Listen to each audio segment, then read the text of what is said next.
Hi guys, welcome to my channel. Thank you so much for clicking on the video. This is the second episode of our series, Moving Abroad Lesson 101 with your one and only Miss Mukoya. And as the title of the video suggests, we will be talking about the real cost of moving abroad, specifically to Ireland. I'll be going deep, guys. I am not missing out on anything. Like every single dime that I used, I am going to be mentioning here. As you probably can see, I came with the receipts. Okay, these are not receipts, but I came with the notes. Like I went all the way back in May, so like I could see every single amount that I used, from visa fees, embassy, travel costs, rent, and everything that I needed to pay. So I have it all here, and the reason why I'm sharing this video is because, guys, let me just show you. You can see for yourself, like I've been getting so many questions and everyone wants to know how much it costed me and the exact amount, because I feel like it hasn't been very clear for most people. Me myself, I didn't know some of the things. And guys, I'm gonna be touching on hidden costs, because guys, why am I paying a lawyer? In the process, I didn't even know that I needed to pay a lawyer at some point, but yeah, it came up and I did it, and I'll be sharing that with you. And let's get into it directly. I want to break this down into three parts so that it's easy for you to understand and it's easy for me to also explain. So the first part is the pre-move, and I'll be looking down because, guys, I don't have a teleprompter, so I have my notes here. And then the second part is the arrival, and then the last part is the hidden charges. Guys, you better stay on for hidden charges because there are things that they don't tell you. Okay, directly into pre-move. Like I mentioned in my previous video, guys, I used an agent, and the agency that I used, again, like I mentioned, was a paid agency. Their cost was not very expensive on me. Like according to me, I felt like it was very affordable because it was 30,000 Kenyan shillings. Also, let me just mention this: everything that I'll be sharing here, I'll be sharing them in Kenyan shillings, and then in case you're in a different country, you can definitely convert it. So Kenyan shillings, you just put it in the converter and then it will convert to your currency. And also you'll be able to know according to like the current exchange rates, because those keep changing. The agency that I used charged me 30,000, but I was not going to pay 30,000 immediately, so they were taking 15,000 before they start anything. You pay them 15,000, and then they start the process looking for schools. They send you details that you need to know in case it's courses, the schools that are available and the courses that are available in different schools for you to pick from. So I paid that, and then we started the process. So we applied for about 4 schools here in Ireland, and I also applied for a few schools in the UK, but then I decided that's not the course I want to take, and I just closed that off completely. And then once I got offer letters from the schools here, I just went through each of them, because the schools that they applied for me, all of them came back with an offer letter for me. So I had to go back and check the course, the module, and everything. I didn't do a lot of like deep research on what I'll be studying, but I just wanted to compare. These are the modules here, these are the modules here, and this is how the course is gonna look like for the length of my 1 year. Also, it's important to note that if you're doing a postgraduate course or a master's course, you only do it for 1 year. The first thing that you do after you find a school, you have to secure your place, because many people are applying and sometimes the courses get filled up, especially if it's a course that's popular, it's gonna get filled up. And my course, they only needed about 30 or less people. I'm not really sure, but they didn't want a lot of people, so I had to secure my spot there. And securing your spot means you pay half of the school fees even before you start anything. I know you pay your school fees before you start your visa process. You don't even know what's gonna happen, but you pay your school fees. I know, guys, it's crazy. The school that I got was charging me let me tell you, guys, school fees abroad is like an arm, a leg, a kidney. You're selling your whole self, because once you pay the school fees, like you've done it. Like never, because school fees is what is gonna cost you everything. So my school fees for a 1 year course costed me more than it costed me in Kenya for my 4-year undergraduate course. Like it costed me more by, I think, triple of what I ever paid for my course in Kenya undergraduate, which was 4 years. Imagine it's a master's course, you're doing it for 1 year, and it cost me 13,500 euros. Convert that to Kenyan shillings, that is 1.8 million plus. Guys, 1.8 million. Ningenunua kashamba pale hivyo Kamulu na nianze kujenga. When you're trying to secure a place in the school, you pay half the school fees, and half the school fees meant I was gonna pay 6,750 euro. Converted to Kenyan shillings again, it's gonna be 909,000 plus whatever, like the dots at the top. Actually 1.8 million is for the whole year, it's not for one semester. That's like the school fees that you'll be paying for the amount of time you'll be in school. Okay, the schools are very nice. They provide you with the method and the means, and if you have an agent as well, they're gonna help you and they'll direct you. I've got to mention this in case anything happens during your visa application. The school usually refunds you if you already paid the first amount of school fees that you were supposed to pay. They will refund you in full for sure. I know that because my agent was very clear. He was like, in case anything happens, they usually refund. They've had cases and they got refunds. Once you send them that amount of money and they receive it, your agent like prompts the school, and the school sends you an unconditional offer letter, which means you have a place in that school, and they send you like the amount you've paid and the amount remaining.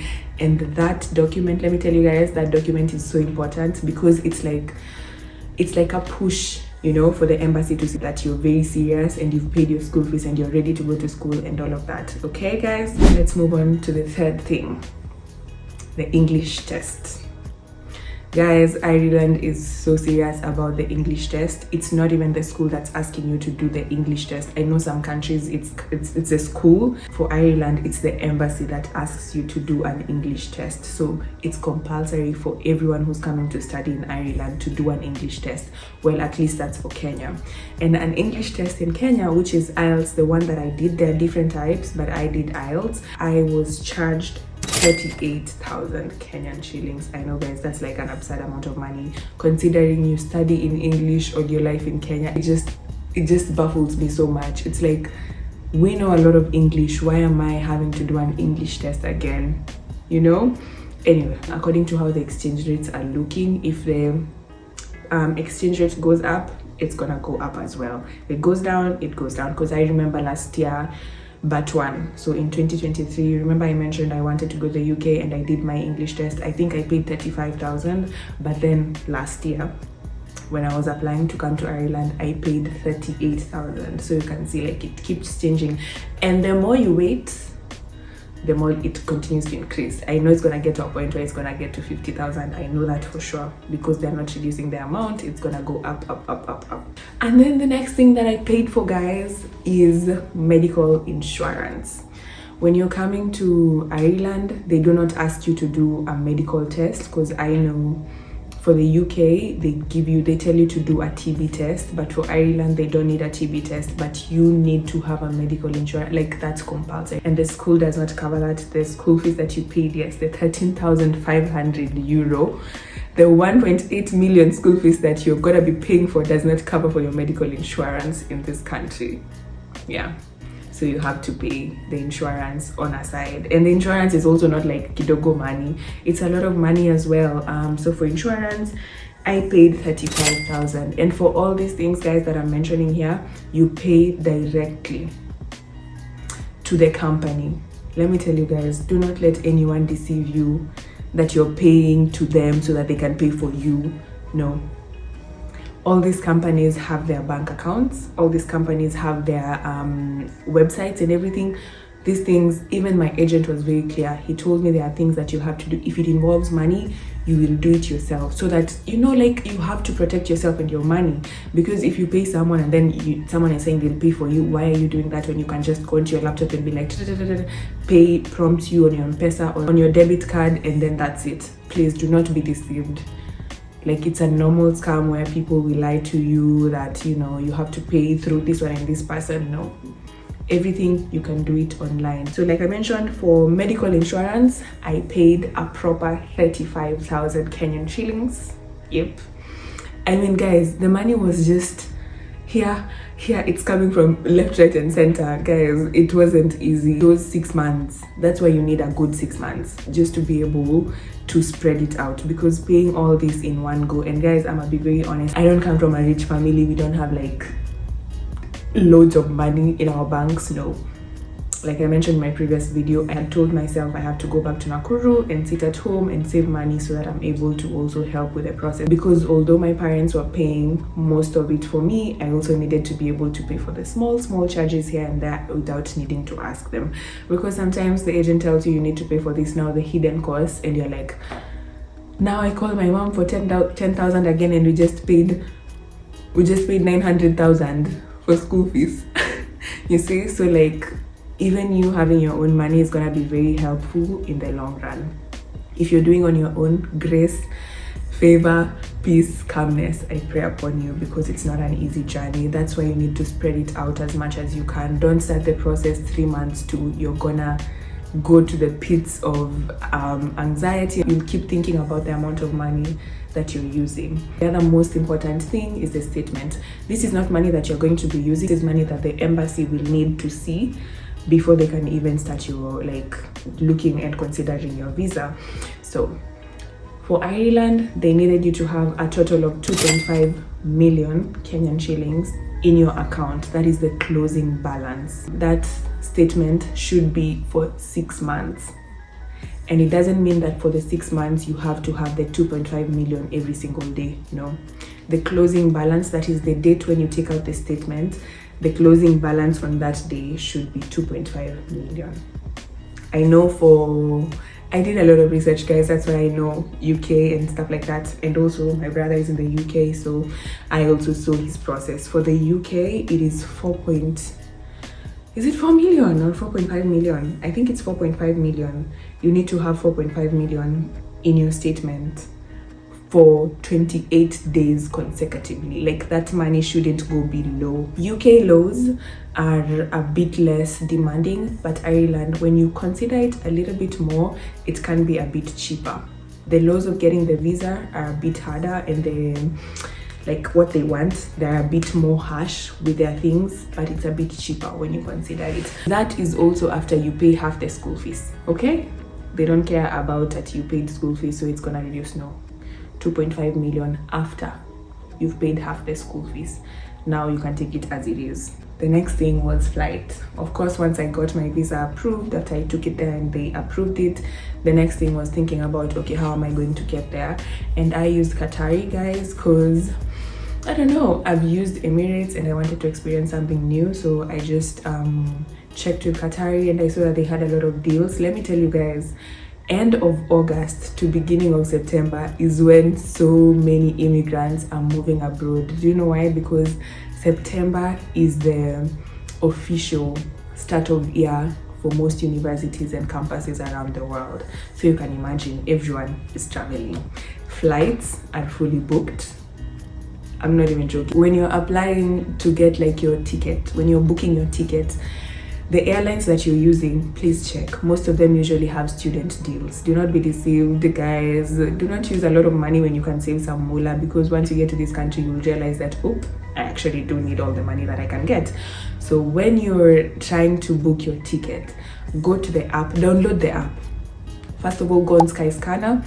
Try and look for the cheapest flights to the country you're going to and the easiest and quickest route with the cheapest flights.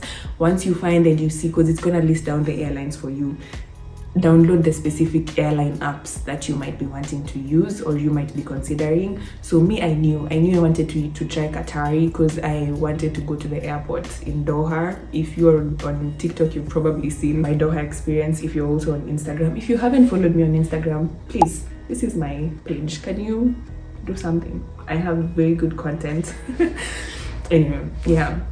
So check, download the apps and then check. They usually have like a student pricing, and then they'll need you to like provide, of course, like documentation that you're a student and you're traveling as a student. But for me at that time, I really got a good deal, but it costed me time and hours. And again, if you've seen my TikTok video, I spent 18 hours at Doha Hamad International Airport on my layover, but it's all fun because for me, I wanted to explore. I'm a content creator and I'm a travel fan, so I wanted to explore that airport, so it wasn't hard on me. And the thing is, everyone keeps telling me, oh, I wasn't given accommodation by the airlines, but it's because I knew. The thing is, you're only given accommodation if there was no other option at the time of your booking. At the time of my booking, there was an option for 1 hour 30 minutes, but I didn't want to go to that airport and leave immediately. I wanted to go there and explore the airport. So guys, I understand. I know the airline is supposed to give you accommodation and food if you're gonna stay at the airport for more than, I think it's 8 hours. But for me, I chose when I saw another option, and it was a cheaper option for me to stay there for 18 hours. For my flight ticket, I paid a total of 944 USD. Converted to Kenyan shillings with current exchange rates, it's 122,000. The other options that were there were starting at either 985, 1,000, 1,200 USD. This is in USD, 1,200 USD. And I was like, nah, I could save a couple of bucks and then I can use that money at the airport to like kind of eat, explore and chill for a bit, which is what I did. The last thing in this category of pre-moving, if you've seen, again, most people when they're moving abroad, they're gonna get a lot of like a ton of stuff for themselves just to make their life a bit more comfortable when they get here. So the first few things that I got as a pre-move shopping was a few food items that I knew I might need when I get to this country, and some of those food items were pilau masala. I got a mwiko because I knew like the cooking stick. I knew the ugali cooking stick here is not available. It's non-existent actually. I have not seen it. So mine, I haven't cooked ugali yet, but I know that a cooking stick is so important when you're coming abroad. So I bought that. People will buy jackets, because if you're moving to Europe from an African country, definitely Europe is gonna be much colder. People will buy suitcases if you don't have suitcases. People will buy like the neck thing, the neck pillow, and people buy hair products and hair when they're coming here, because the hair here is not the same as the hair in Kenya and the hair in Africa generally. I don't know what is different, but it feels different. Literally, it feels very different. Even the length is very different. Can you imagine? This is expression, like these are expression braids. I know in Kenya expression braids are like super long, but here it's very different. So I see people buying that. Everything that I did not buy, I have found here. It might have taken more time to find, but I have found here. So if you're doing a pre-move shop and you're very serious about doing it, maybe shoes, sneakers and stuff like that, I'd say you put aside 20 to 50,000 depending on the kind of shopper that you are, and it's gonna come in handy. For me, I didn't need to buy suitcases because I had suitcases. There's something called arrival setup. That is the second part of this video. Arrival setup is the money that you're gonna spend when you get here the first month. So for me, it was in September. I got here on the 8th of September and I was supposed to stay till the 16th of September for my course to start. So arrival setup meant getting my SIM card, making sure that it's working properly, paying for my rent and my deposit, buying food, because you can't survive without food, transport costs when I'm here, like, you know, setting up small things. And the first thing that I did was I got a SIM card. Immediately I got to the airport. I landed and I knew I needed a SIM card. Please don't forget to get a SIM card. When you just land at the airport, just ask people, they'll tell you. And I know there are airports that actually have free SIM cards.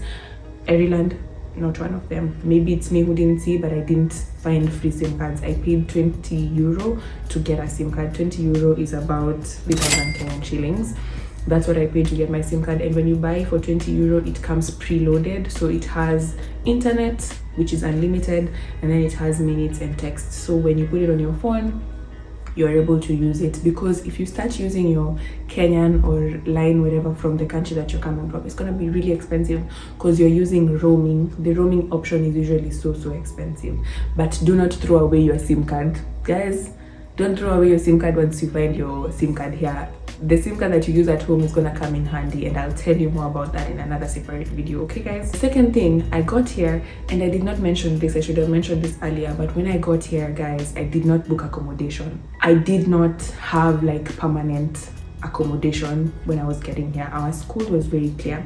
They said on the portal, if you're an international student, do not like send rent money until you see the house that you're going to, because there's been a lot of scams and people just lie to you in broad daylight. So you better be very careful with that, because once your money is gone, it's gone. Imagine you're in a new country and you've been scammed and it's your first month, in your first days, you don't have that much money. and you've been scammed. You come here and you think you have accommodation, and you get here and you go to the place where you've been provided the address for. You get there and you find there's no house, or even the house that is there is actually owned by a family or people, and you get there and they're like, no, we're not renting. You see? So my school was very clear. They said, do not rent. If it's not student accommodation provided by the school, do not rent before getting here. So what I did before I got here, I booked an Airbnb for 3 nights. And the 3 nights, let me tell you guys, me, I have been carried by grace. Being in this country, guys, I have been carried by grace through and through and through. If you haven't watched this video that I'm gonna link up here, please go watch it. It talks about every single thing that God has done for me so far. The B&B costed me 175 euro for the 3 nights that I was gonna be staying there. It was a shared house, so I had my room, but then the host was also staying in the house, so I was paying for 1 room and amenities, the kitchen, the whatever. But honestly, I was so tired. Even for the 3 days, I never went to the kitchen. I used to go out because there was a Tesco very close by. I used to go and buy food, and then I just come and eat. I used to eat out. So yeah, I paid 175 euros, which is about 23,500 Kenyan shillings for the 3 nights that I was there. And then while I was there, I started to look for accommodation, and I talked to my school, and I used daft.ie, which is what I was using for the longest time, just to help me with accommodation. While staying there, I got a few options for accommodation, but the one that I settled for was the one that I'm staying in right now. Let me now talk to you guys about the rent in Ireland. Accommodation crisis in Ireland is real. There are homes in Ireland, but the homes are super expensive. You're gonna find a house, but accommodation here is so expensive. You'll find very cheap accommodation, but it's not you won't. If you want at least something tangible, it's gonna start from 500 euro. That's about 67,000 Kenyan shillings. That's like bare minimum. Like, that's what you'll find on a good, like, it's okay, it's livable. Anything below that,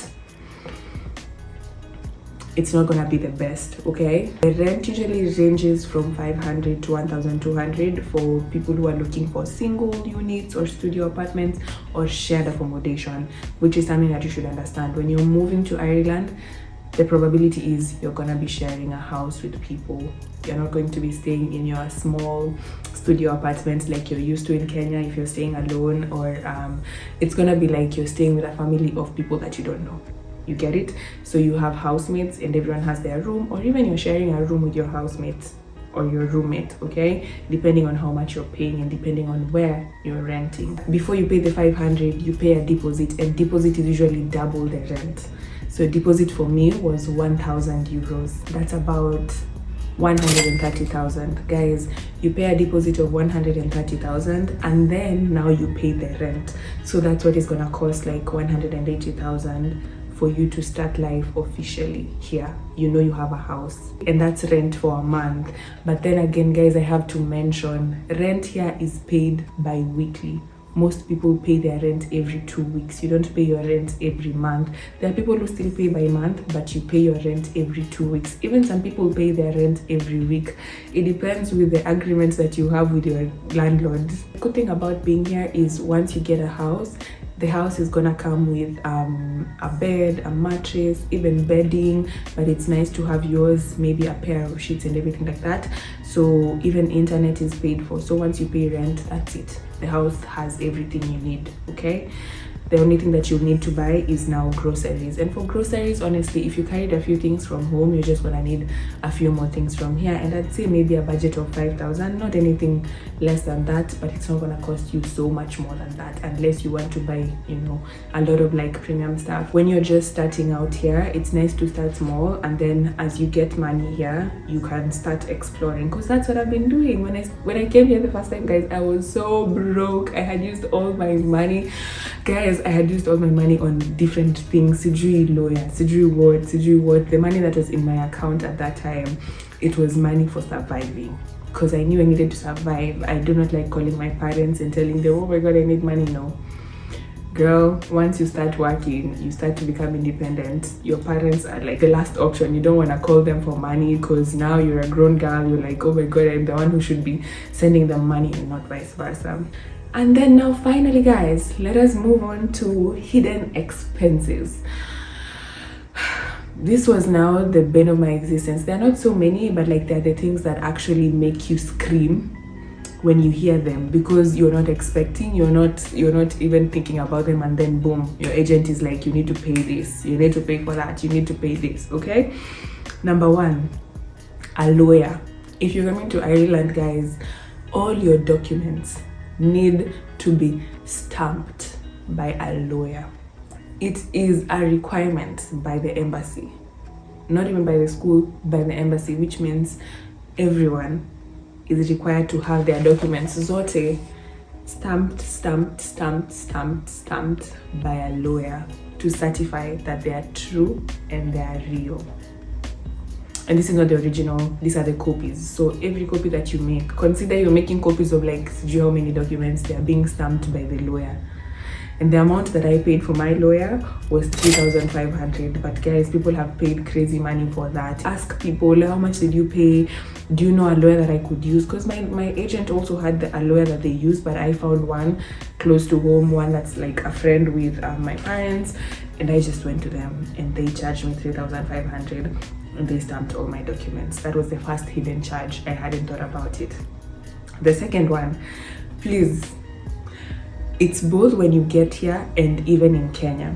There's gonna be a lot of transport and like moving around during that process of traveling. Please consider having money for transportation.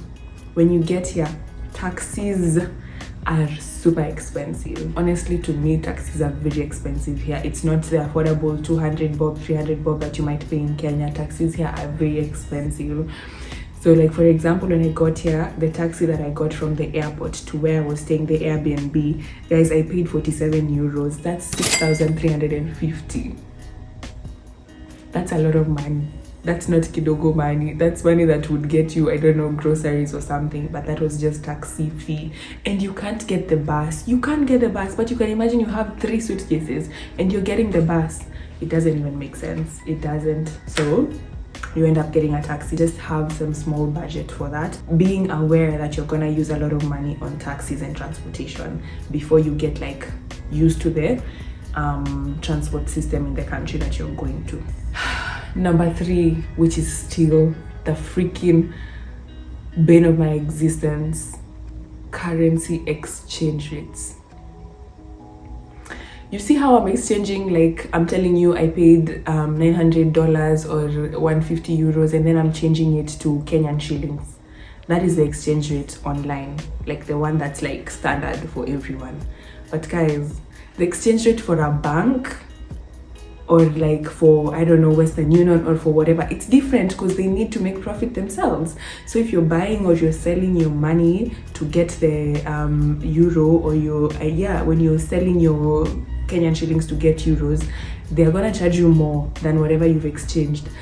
Oh my days, guys. That is why I said on my TikTok, again, if you don't follow me on TikTok, I am repeating, I put many gems in there.